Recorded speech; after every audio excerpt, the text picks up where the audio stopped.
The warning klaxons on the Valyrian dreadnought didn't wail. They choked. High Commander Veric watched the tactical holomap shift from triumphant crimson to dead, flat gray. His frontline forces were still advancing, tearing through Terran space with glorious momentum. But behind him, his sprawling shipyards, vital agricultural colonies, the heavily fortified central galactic communication grid, everything was gone. A treaty mistaken for a white flag. That was his first fatal mistake. The trap that dismantled an empire from the inside out had already sprung. And he was left standing on the bridge, staring at empty teeth. The war had ended before he even fired a shot. It had started 3 cycles ago at Neutral Station Delta. The Terran Coalition had summoned the Hegemony leadership to a summit. Sliding heavy data pads across a polished metal table, the Terran diplomats presented documents choked with rigorous combat regulations, strict civilian protection clauses, and agonizingly detailed humanitarian protocols. Veric remembered the smug, dismissive curl of his own mandibles as he authorized the treaty with a quick strike of his biometric seal. The Terran had sat opposite him, their soft, unarmored faces maddeningly calm. They wanted to dictate the ethical application of violence to the Valyrians, a species raised in fighting pits, hardened by conquest. Their stipulations reeked of fundamental weakness. You don't ask your enemy to hold back unless you already know your own spine is about to snap.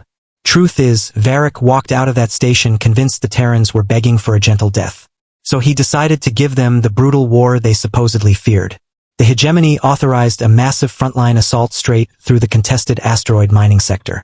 Valyrian dreadnoughts pushed hard, engines burning raw hyperfuel, plasma cannons tearing through the dark, and the Terran defensive lines simply folded. They retreated sector by sector, abandoning fortified positions with barely a retaliatory shot fired.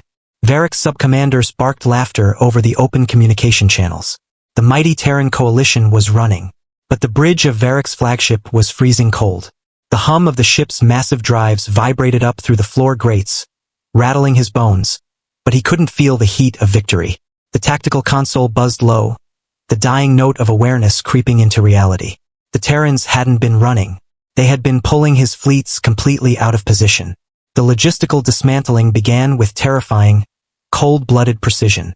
While Veric's invincible armada chased ghosts on the frontier, the Coalition executed a perfectly synchronized decapitation strike.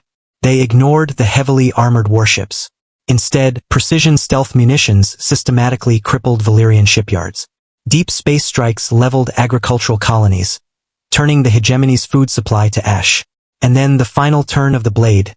Terran intelligence divisions broadcast a single encrypted pulse. Sleeper cells embedded deep within the Hegemony's conquered borders woke. Systemic rebellions ignited across a dozen subjugated territories simultaneously. Veric gripped the edge of the hollow table, claws scratching deep grooves into the alloy. His chest heaved, pulling in the stale metallic taste of recycled air. His vast, terrifying armada was intact. But it had no food, no replacement parts, no central command to return to, and no orders coming through the severed grid. Martial pride meant nothing when your engines ran dry and your people starved. He stared at the retreating Terran blips on the screen, finally understanding the deadpan stares of those diplomats. They hadn't been holding up a white flag. They had been offering him a final chance to stay down. The stylus felt heavier than a broadsword, the metal casing slick with cold sweat. Veric dragged it across the digital parchment, leaving a jagged, glowing signature of unconditional surrender. It was done. Around him, the remnants of the Hegemony High Command stood in rigid silence. Mandibles clicked tight against the bitter chill of a failing life support system. They knew exactly how this worked. You lose a war, your entire species goes into labor camps. You become crushed gravel beneath the conqueror's boots.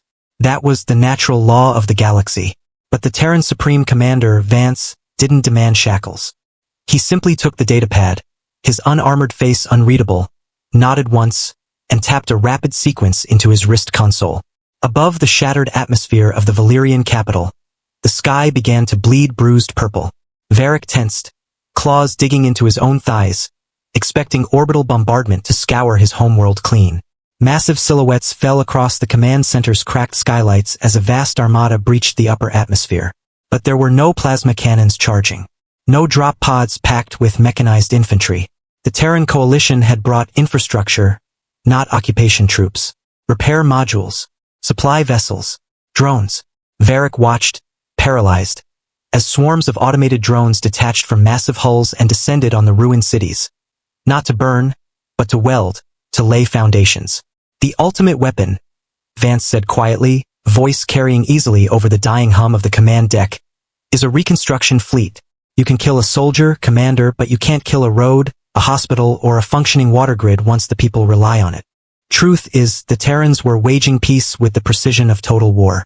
Within 10 cycles, supply vessels anchored over devastated civilian sectors. They dropped aid faster than any munitions. Agricultural synthesizers sprouted in the ash of old colonies. Clean water flowed back into the capital's dry veins. Veric stood in the thick mud of his own conquered streets, cold rain pattering against armored plating, watching his warriors, creatures bred for slaughter, shoulder steel beams alongside fragile human engineers. The structural dynamic shifted before his eyes. The enemy handed out rations. The conquerors held blueprints. It broke something fundamental in the Valyrian psyche. You can fight an occupier until your dying breath. You can plot violent rebellion against a tyrant. But how do you hate the hand that rebuilds your child's medical center? You don't. The brutal cycle of post-war retribution snapped in half, dismantled by pure logistics. Vance had initiated a unilateral reconstruction mandate, forcing the hegemony to survive not through attrition, but through forced cooperation.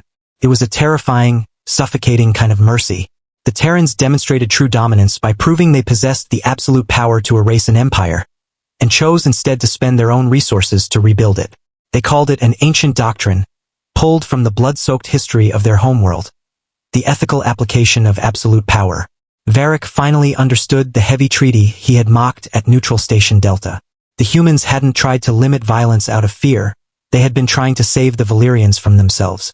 And standing there in the cold rain, watching a human technician hand a warm, steaming ration packed to a shivering Valyrian youth, Veric realized the hegemony hadn't just been defeated. They had been conquered in a way they could never fight. Please follow my channel for more videos. One click from you can change my life.